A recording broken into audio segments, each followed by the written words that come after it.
Hi, thanks so much for that introduction.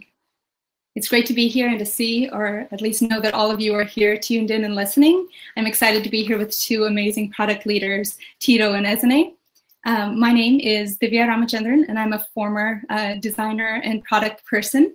I've also been a mentor with the Plato platform for the last 2 years, and it's been amazing to be a part of the growth and the impact that Plato has had over the last couple of years on engineering and product leaders everywhere. I previously have led the product team at a deep learning startup called Captricity in the Bay Area. I've also at Square Circle helped design and launch a series of products and services that really foster a deeper sense of connection and belonging in the workplace. And at some point along my journey, I discovered leadership coaching and decided that it was transformational. And I decided to take a leap of faith and pursue that as my own profession. And so that's what I do now. I work with startup leaders of all kinds, especially in product, and help them kind of transform their way of working under pressure to one that's on purpose. So today I'll be moderating a discussion between Tito and Esene over here, and it promises to be a great one, on prioritizing effectively and forming a product vision. And so with that, let me hand it over. Tito, if you'd like to go ahead and introduce yourself. Yeah, thanks for having me, everyone. I am Tito.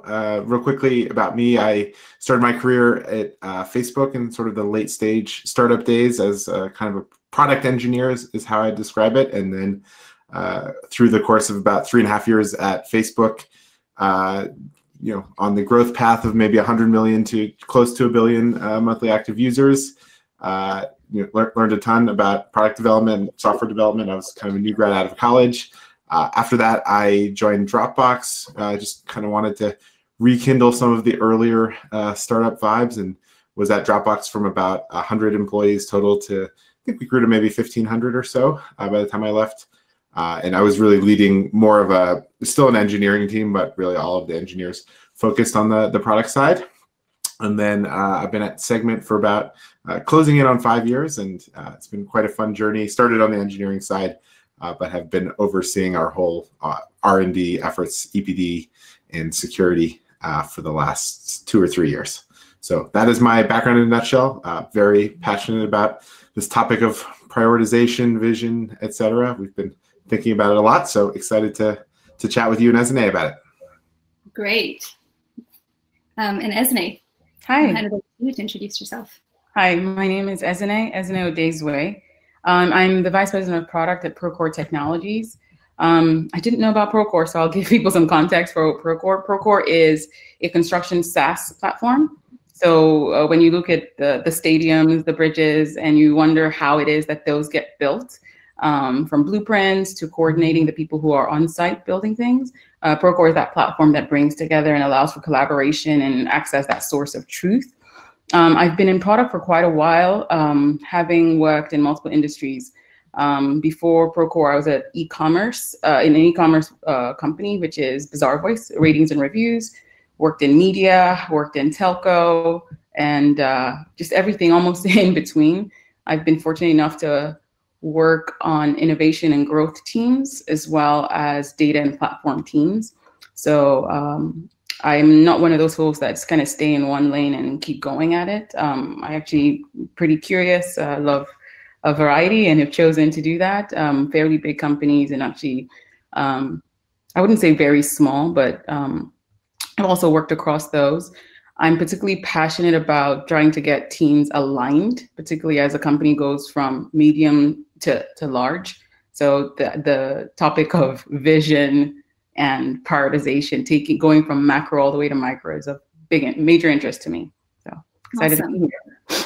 Great. Well, thank you so much for that introduction. So I wanted to start by asking the question, and then Esene, maybe you can comment on this first. In your experience, what's the relationship between a strong vision and ruthless prioritization? Wow. First off, I think that different people may term things differently, but for me, basically think about it this way. Microsoft probably has multiple divisions, so there are many products and there are different product visions, et cetera, right? But for me, the connective tissue between prioritization, which is a PM's every day, or the connective path is that a vision is that inspiring, right? Phrasing or the thought around what it is you want your product to go and do. Oftentimes, to me, a company may have its vision, but the product vision has a point of view of how the product will meet that company vision and be accretive and drive value, exponential value for the company, right? It's a choice of how the product supports that big vision. And then from that, we pick a strategy, like which of the many things can we get to build that big vision, right? And the strategy is really around orchestrating multiple things to go and do that. And within the strategy, I often will see something called outcomes. Given this is our strategy, what are the outcomes, the customer outcomes or business outcomes we intend to drive the strategy, which leads to our vision? And then the PMs can take a look at the multiple outcomes that they're responsible for, which are often measurable and are shared across the organization. And based on the outcomes that we believe are important to drive our strategy and our vision, can then begin to create an understanding of what should be prioritized, what feature should be prioritized to drive that outcome, which then is a mechanism to the vision. So there is this connective tissue, and if at any point in time there was a misalignment on outcomes driving the vision, it makes it difficult to ensure that everybody's speaking the same language as they try to prioritize one thing versus the other. So that's how I look at it. I do believe teams should have their own high-level vision, their inspiring, achievable story of what their team is working on. But for me, I think the leaders often have to come up with a big vision to ensure that all the teams, particularly when you're talking about 20 to 47 teams or whatever it is, they're all swimming in the right direction towards a product outcome or a company outcome. That's how I think about it. Yeah, wow, I really like that way in which each stage is really leading to the next there. Tito, what are your thoughts on this? Yeah, I think my thoughts are fairly aligned. I would say at Segment, we've maybe had a little bit of sort of setting visions in each of our kind of major product pillar areas, which is basically a group of teams, without sort of that central kind of company vision. And I think it was leading to just like lots of the sort of kinds of conflicts that I think Ezinne is talking about. And then about maybe six months ago, I started on a project with some other members of the exec team on just like really setting, we called it our corporate strategy project, but really setting like a pretty opinionated direction on sort of where we wanted to take things in 3 years. And so, that turned into a document that almost looked a little bit like an S1. Like if we were writing an S1, like I think that the form and flavor of the document was fairly similar, maybe a 4 to 6 page thing that was pretty consumable by, our board was probably the primary audience, but the idea was like an external investor who doesn't know a ton about the company should really be able to follow that corporate strategy document. And then that led us to, I think it was like pretty clear 6 kind of investment areas and, major investment areas at the, to the tune of 20 to 50 people each to basically support that 3-year vision. And, that's interesting. Like, obviously, we can't snap our fingers and suddenly have 300 new people here. And so now we're actually going through the exercise of prioritizing those 6 major projects across 3 years. But I think just that framework of having like a plan on things we were doing, but also things we were not doing, was really missing as like the teams were kind of setting up visions before. So maybe something I wish we had done earlier. And, I think it's just starting to create a bunch of clarity for us. But yeah, not that we're deep experts at this, but it just, the structure really resonates a lot with me, that there is sort of this like, I think it could be product or company first. I think for us, the company ended up maybe the only slight tweak I have on Ezinne's thing is I think she was talking a little bit more about product vision than informs company strategy. I think for us, the company strategy was really that top node because it was just so important for the go-to-market team to align to. There's just so many different areas like we could build toward given our space. And so it was just really important that we started with that go-to-market and product top-level alignment as like the root node. But then a lot of the rest of it just resonates a ton with me. Yeah, just to clarify, we actually we happen to, in most cases, we will do it almost at the same time, right? Because I think the company vision and strategy is really around outcomes for the business, if you think about it, and perception in the marketplace. And then for product, it really needed to figure out, okay, where are we taking this thing that we're building to support that? And there is give and take, but yes. So I think the company one is the node, and then everything begins to fall from that. So definitely aligned with UTO. Yeah, that's great. It sounds like one thing I really noticed both of you talking about is the stronger the vision and the more aligned everyone is around what that vision is, whether it's coming from the company or, you know, built by the product team around it, is that prioritization often just becomes easier once that is really, everyone's really well aligned there. Yeah, I would make an even stronger argument, which is prioritization is impossible without that. So it's not just becomes easier. And, you know, this sounds very neat and tidy. I promise you it's not as neat and tidy at Segment as I'm making it out to be. But certainly having like the structure and the plan for a couple of years out, like, just makes these things possible. Because I just don't think they're, I mean, otherwise you're just like really, you know, trying to compare like an apples to an oranges investment, and like you have no frame of reference of what you're even trying to do. So you just are kind of forced to make arbitrary decisions without this framework. Yeah, great. Well, I want to turn the conversation to another topic around the vision, which is around ownership. So the question here is, you know, we often talk about ownership of prioritization as being a core responsibility for product manager, right? But what does it mean to have ownership over the vision? And is that even something for product managers to aspire for? Tito, would you like to start on that? Sure, I could start. You know, I think the way we've been thinking about this, so let me go back to, so we have this 3-year corporate strategy. We have kind of 6 major investment sort of theses that we think fit into the 3-year corporate strategy. I would say that the next step we've been really trying to figure out is, it's like a combination of a vision, but also like an ROI sort of model for like just thinking through, you know, hey, we're asking to make a $5 million investment. Like, what is sort of the return that we expect? I always get tripped up on all of these words. Like, I think in some ways, like, you actually need a vision. And it's not that we're trying to build like an incredibly detailed financial model of exactly how it's going to go down. But like, I'll give one example. We're trying to create more extensibility points in Segment's platform, because we've learned that there are places that customers get stuck where they want to do something, and Segment should feel like a completely flexible platform, but there are sort of edge cases we run into. And so that's, you know, a rather large investment to sort of finish opening up those extensibility points. But as we've like tried to think about the story of why, it's been quite interesting to figure out sort of how that inflects the revenue curve for us. And it turns out, you know, we're fairly far along on this, and it turns out that sort of enabling services and then enabling selling to, you know, global systems integrators, GSIs, there's actually quite an exciting revenue story that we've now sort of connected to that product investment.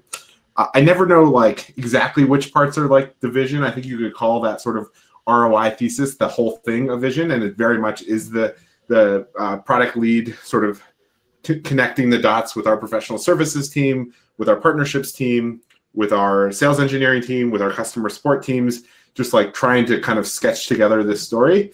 So yeah, it is kind of a vision, but it's like more than just a vision. It's like we're really trying to figure out what it does to our overall sort of revenue model. Since we are talking about millions of dollars of investment that we plan to make, we should be able to like have some kind of return framework. So yeah, maybe it's like, for us, it's been visions that are a little bit like not rooted in sort of stories that look like this, or maybe less powerful than the visions that are rooted in this. And yeah, I would say it is, you know, ultimately the PM's responsibility to kind of stitch together, you know, well, stitch together the cost side of how much it will take to build it on the Eng team, but then also all of these cross-functional stakeholders who really, really, really want to see us open up this platform and add these extensibility points. Like, but piecing together that story has been most of the vision work that I think has been challenging, but as we've gotten through it, is the most rewarding piece of the vision. Great, yeah. Sounds like that ROI story piece is what the product managers own. So, Ezine? I'm very careful. Like, I know other people may not agree with me, so I'm very careful with the word vision. I keep it very clearly for the bigger story. Like when you think about all the product teams and the different divisions, et cetera, like what are we trying to do in the market? I do think that the product manager's job is to inspire, right, folks and get them to walk alongside them in order to drive an outcome for the business, right? And I think when I look at a lot of the articles written, that is ultimately what the ask is. Like, hey, can you get others behind this opportunity? So in my world today, and it's been different over time, we talk about really inspirational opportunities, opportunity assessments, right? And in those opportunity assessments, you have to be really clear about what is the purpose for this group of features, these group of areas you're working on, so that you can get folks to really recognize who you're doing it for, why you're doing it, right? It may not be the entire product. Maybe I'm giving you extensibility, like Tito says, right? Who are you doing this for? Maybe it's our enterprise SaaS. Why? Why does it matter? Telling that story in achievable ways. So this is where it's different. Like it has to be achievable, right? At the squad level, I really feel that it has to be achievable. The product one could be really aspirational, still achievable, but that's the difference for me. So I think that in order to drive and bring people along, a product manager, in order to inspire your engineering, go to market, et cetera, you have to be able to articulate very crisply what it is that you want them to work on and come alongside you to deliver for the business and for the customer. And that often is what I think people mean when they say team visions, right? But it's separate for me. But I do think a product manager is responsible for that. You can't get a team, a squad, the go-to-market team, cross-functional stakeholders to walk alongside you if you can't articulate value and impact. And those are two things that I think are core to the vision or the team vision. Yeah, just coming back to the ROI concept for a second, I think it's exactly what Ezinne just said, which is like, there's the impact piece, which is the R, and then the achievability, like what do we actually need on the cost piece or the I piece of the investment. And it's just like, I think vision is often used in a way that is like ungrounded from the investment piece or ungrounded in actually needing to like demonstrate the R piece of the ROI. And I think I have like maybe even a little bit of a pet peeve when vision is used and just like, let's like flowery describe like where we could be in 3 years. And it's like, no, that's not quite the point. The point is like the business is trying to make a particular investment and they want to understand the size of the investment and they want to understand the outcomes for the business. And it's not always that you can get to a perfect dollars in, dollars out equation, but I think like visions that are not somehow grounded there, I just have trouble getting excited about those. It's too ambiguous to want to make a huge investment in. Yeah, great. So value and impact, both of you are highlighting over there. Let's move now on to prioritization and the nitty-gritty there. Do you believe that you found a secret recipe for prioritization? And if so, what is it? I hope Ezinne has, because I have not. No, I actually don't. Tito, why don't you go first? Oh, jeez. Okay. Well, yeah, maybe I'll take this sort of or this process that I've been describing. So we have the 3-year vision, the 6 big investments. What we've been doing for prioritization, and this, you know, the first question we've been asking is just like, what investments do we need to make to we call it sort of CBO, critical business operations. Just like we've already made a bunch of promises to our customers out in the wild, like we need to make good on those promises. And so we fund those things first. Now, there is a tendency when you're doing prioritization exercises to slip a lot of things into CBO since people know how this game works and it gets funded first. And so you really need to push to have like a minimal, like rigorous assessment of like, have we actually made this investment this promise to the customer. And so we start by kind of funding all of those things, and you know, hopefully it doesn't take all of the resources. I think in a healthy situation, typically it takes somewhere in like the 30 to 50% ish of the resources. It's also sometimes called keeping the lights on, KTLO, but we think critical business operations sounds a little bit more friendly. It's hard to get someone excited about KTLOing forever. So anyway, that's the first kind of tenet of our prioritization framework. And then really for the rest of the kind of new investments, we're really trying to, you know, not have like 100 tiny little investments. We're trying to group them into categories that, you know, I think are really consumable at the board level. And so we've been kind of, as we've been thinking about prioritization for next year, we've been we have somewhere between 5 and 8 different sort of major investment theses. And so we really are just trying to like spell out both the costs that we think it will take to really deliver on these and the ROI out, the return. And actually it's quite interesting. Some of the return is like more in the framework of like, we want to save on sort of future productivity, and a lot of the foundational investments go there. Sometimes it's about helping with GRR, sometimes it's about helping with ARR, sometimes it's about like adding a new product add-on that will increase ACV. But we're really trying to push each of those investments to the point where we have clear kind of financial lens type metrics. We're still in the middle of this, but I'm quite hopeful that it will actually net out with a pretty clear prioritization framework on just sort of like what some of the best ROI things look like. And I think there will be some, it's not just that we're going to stack rank it all and sort by like payback time for all of the resources. But I think this has been like this. It's been a heavy lift, and it's the first time we've done something this heavy. But I do think this like level of rigor is quite appropriate for some of the size of investments that we're talking about, and also just helps create clarity. And there have been investments we had been considering, and then we're just like, compared to these other like 7, this is just not that exciting. And so we short circuit some of the work that we might have continued pitching on, just because we realize there is a bigger thing. So I don't know. I think it's like, getting everything to this like similar ROI model, and then trying to keep it simple enough that it's possible to reason about. Because the tendency is everyone has like 11 different ideas that they want to pitch, and trying to simplify down. But I don't know that it's perfect. It certainly has been an invigorating process, and that's kind of how we've been tackling prioritization.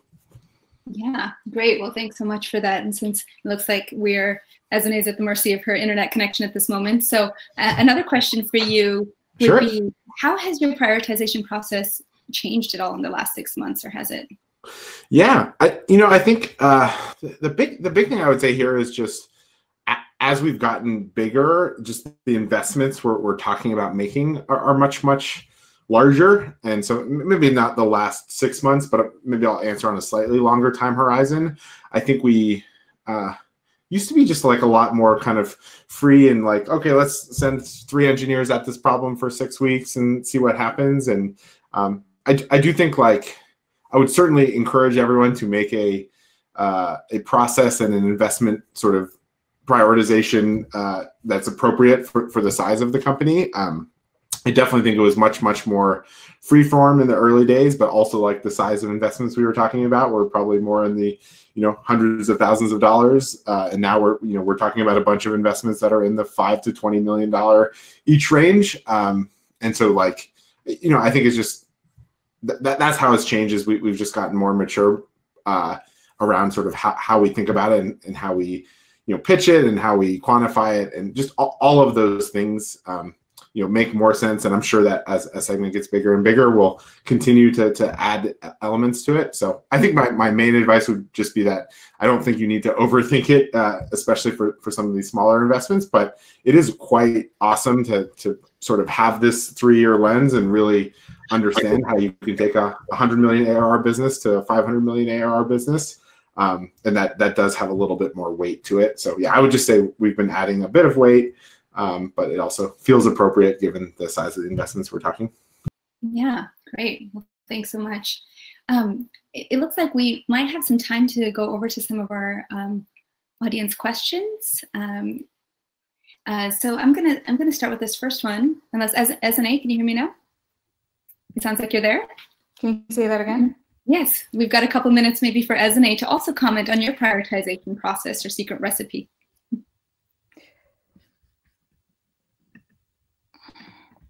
So I didn't hear what. It looks like we're struggling with an internet connection over here some more. So I'm going to go ahead and go with one of the audience questions. And you said, but if you can. Yeah, we're having a little trouble hearing. Can you say that again? I'm sorry. Oh. All right. It looks like you might be back. So let's try one more time with your prioritization process. Okay, so I'll be quick. I really apologize to the audience for this. So as a PM, I loved value.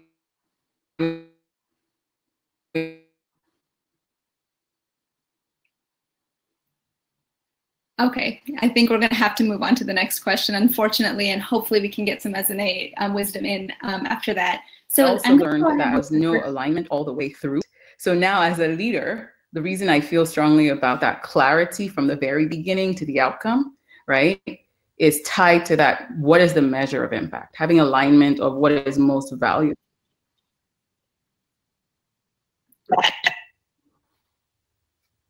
I'm sorry. Totally understand. We know how it goes. I'm going to go ahead with the next question from the audience. So some of the top voted ones. Let's start with this one. How do you quantify a product's impact? And so how do you go about that whole process? Yeah, this is a great question that we've been figuring out as we go. So I think each investment area, we are trying to ground in what I call a financial lens metric. I think like at a certain point of seniority and in every PM's career is just like you're starting to think more about like these financial metrics of like what investment do I need to make and sort of what financial lens impact can it have to the business. And so as we've thought about these sort of larger investment like theses, like we have been really trying to kind of batch them into like different kinds of story arcs. And so, you know, the story arcs that you tend to tell are probably pretty similar everywhere. There's like an improved internal productivity story arc. There's a reduced, you know, COGS or like the cost of serving the infrastructure. There's like improved GRR, i.e. like contraction and churn. There's sort of like improved ARR, which can take a bunch of different flavors, but sometimes it's like improve the ACV by adding an add-on product that you charge more for. Or you could have like a improve ARR that's going to help somewhere in the sales funnel with a conversion rate metric. Or you could like add a new product that like, you know, helps you tackle a new market. But I think my advice here would be, you know, really kind of think through each of these at a very zoomed out and abstract level. Like, which of these do I want to kind of pitch toward? Or sometimes it's just like, this is a promise we've already made to customers, and like we want to be the type of company that like when we make a promise to customers, we uphold it. That it's also a totally relevant pitch, although you tend to get a little bit less of sort of the new initiative product ROI feel to those kinds of pitches. But I would just say like it's been maybe one example is we have this big investment we're making in sort of what we call observability, but it's basically the ability for customers to get much more clear visibility into sort of what's going on in the segment pipeline. And it's actually been quite, like, it's quite important. Like, we all agree that it's quite important, but like, what exactly is the problem we're solving? Is it for enterprise customers to delight them? Is this the foundation we need for some kind of premium support package? Is it, sorry, this is top of mind since we just had a product review on this yesterday. You know, is this about, you know, GRR for like, you know, the full customer base and solving those problems? And anyway, it's just, I think like you have to kind of ground on that sort of key first metric that you're after. And then I would suggest just sort of triangulating, you know, like, well, okay, so it's ARR. So what about the sales, you know, pipeline is going to change? Or is it that customers are going to pay us more? You sort of triangulate, and this is a great place to involve cross-functional partners. We have a revenue operations team that is quite helpful. We have a finance team that's quite helpful. You know, sometimes we'll partner with a specific business team. Hey, would this like help your efficiencies? Like, what percentage of time do you kind of spend on these things? Oh, wow, there is an efficiency story here. Like, let's talk about this more, you know, with the support team. So this is where you kind of need to get really creative. But I think once you've grounded on the overall financial lens metric, you can then go get really creative and, you know, really partner with the stakeholder who's going to benefit. And make sure that they believe your story as much as you believe your story, because I often find that there's misalignment there. And then once you both sides are sort of pounding the table that this is an investment we need to make, those are the investments that get funded like 100% of the time. I don't know if I went way off the question there. Hopefully I answered it. That was great. Well, yeah, that was a very detailed process in terms of how exactly you go about defining these. And so I think that's very, very helpful. I'm going to go with one last audience question that's got quite a few votes here. What recommendation would you have for someone who has most of the skills to be a great product manager, but doesn't have the title yet and wants to become one? S&A, how's your internet connection feeling? Are we maybe still struggling? Okay, I can go for this one too. Yeah, this is a question that I get asked a lot. You know, I think the thing I'm always looking for in someone's sort of resume. So I want to see like impact that they have created in the world. And I honestly, truly do not care what kind of impact that is. It could be like, one of my favorite product lead stories. She's a product lead I work closely with. She like founded a VC in her undergrad dorm because she just was really passionate about that. And, she was just incredibly driven and raised a fund, and her senior year had like doled out a bunch of things. And that was just her passion, and just like the impact on the campus that had been created blew my mind. I've seen like countless different flavors of side project that can be really, really awesome. But I think what I'm looking for is actually maybe somewhat counterintuitively not a particular set of like coding skills or like technical skills necessarily, but someone who has the passion and has gotten kind of something out into the world, and like, they have a good reason that this is a problem that needs to be solved. They've kind of like done the get stuff done attitude to like get a little bit of traction there. And so, yeah, I think the advice I often see, which just doesn't resonate a ton with me, is like learn to code, or, go learn SQL. Although I will say learning SQL is a great skill to have. But I think really what I love to see is just, an idea and the passion, and just like getting that project by sheer force into the world somehow.